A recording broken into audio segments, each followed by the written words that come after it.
Hey guys, it's me, Josh Lloyd, back another Red Rocks season in review video covering today the Houston Rockets, a team with one of the top 3 fantasy basketball players in James Harden and quite a bit of other talent as well that I think goes a little bit underappreciated. Let's start with one of those guys and talking about the point guard position and Patrick Beverley. Now Beverley, it was a big blow to the Rockets when he went out with that season-ending wrist injury. He's going to be a restricted free agent next season. But he was quite valuable this season. He hit over 2 threes a game, almost 2.5 threes a game. He gets you almost 2 steals a game. He's a really good rebounding point guard, over 4 rebounds a game. Now, he doesn't give you assists, and that's what point guards generally do. But if you're in a situation where you're doing a punt assist type team build, Beverley's a really good guy because he gets you those big 3 numbers. He gets you the steals. He gets you rebounds as well. And he fits in because you need to have a point guard. Most teams need a point guard. And he's a guy that you can get in there without getting stats that don't matter to you. So he's a really valuable player. He came in ranked about 100th in per game value, even playing limited minutes. Now, next season, is he back as a restricted free agent? Probably. Jason Terry's not going to challenge him. Paolo Prigioni's not going to challenge him, but a couple of guys may. Whoever they pick in the first round of the draft at pick 18, which is likely to be a point guard, that may be an issue. And there's big words of them talking about bringing over Sergio Llull, who you'll see me talking about at more length in the top 7 unsigned NBA draft picks video, which you can check out. You would see a link to that would have come up a little bit earlier. Check out that video where I talk about him. I don't think it's going to be enough to take Beverley out of standard league relevance. I think he's still a good guy to pick outside the top 100 because people do undervalue him, and he does bring a lot of numbers in those low volume categories. Now onto James Harden. We know how good James Harden is. He's a top 3 guy. He finishes the #1 overall roto total player, 3rd in head-to-head per game value. If you're getting him anywhere outside the top 3, it's a bargain, and that could well happen.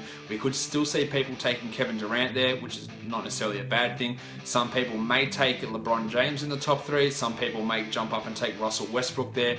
But James Harden's a guy who belongs in the top 3. He's the 2nd leading scorer in the NBA. He gave you 7 assists a game. He gave you 5.5 rebounds, a huge amount of threes, almost 2 steals a game, and he got close to a block a game. He's almost in that 1-1 conversation.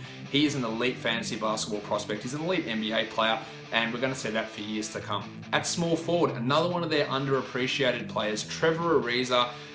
Many people were expecting a big decline coming off a big season in Washington. He had somewhat of a decline, a 5% drop in his field goal percentage, but overall the numbers that he gives you with his steal numbers and with his 3-point numbers and with his rebounding numbers and pretty decent scoring, he's a guy that you look to inside the top 50. You won't need to take him inside the top 50 because not everybody believes he's a top 50 talent. He'll drop to the 60s, to the 70s, to the 80s, and that's where you jump on him. So many people messaging me and sending me emails throughout the season, do I drop Trevor Ariza? Do I drop Trevor Ariza? The answer is no. He's locked in as the starter. He does a lot for this team. So don't be scared of taking him in those early rounds. Power forward is a bit of a mess with this team. Josh Smith came across, don't know if he's going to be back next season. Terrence Jones started at times, but there's always the nagging feeling they're looking to get rid of him. The guy that I think is the power forward value on this team is Donatas Motiejunas, who really looked at home in the second half of the season. He was putting up numbers that were commensurate with top 50 fantasy value. He was scoring big, he was getting a lot of rebounds, he was giving you 3.5 assists a game. What he needs to do is get his block and steal numbers up, which is a possibility, and he could be a 1-1 player as well. He averaged over a 3 a game in the last 5 games that he played during the season.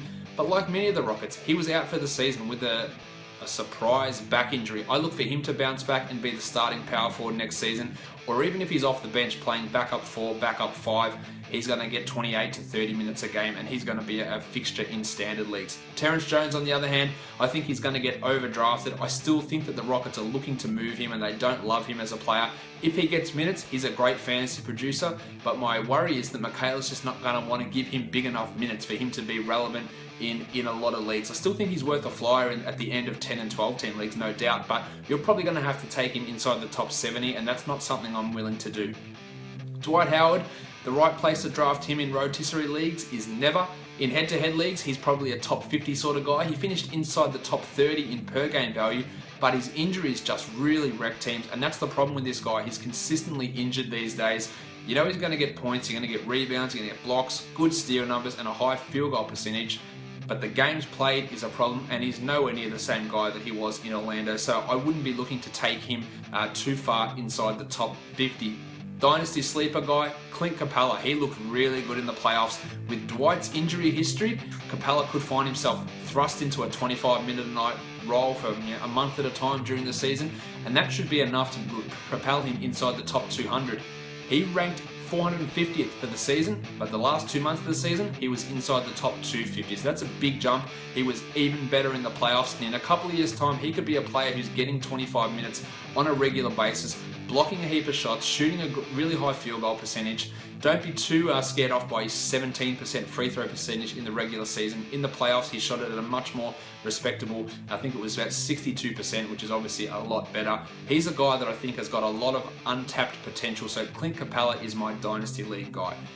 Don't forget, if you want to hear me talk more about the Rockets in podcast form, you can listen or you can subscribe down below on iTunes. Myself and Nico Miatello from In This League discuss the Houston Rockets on that podcast, so check us out there.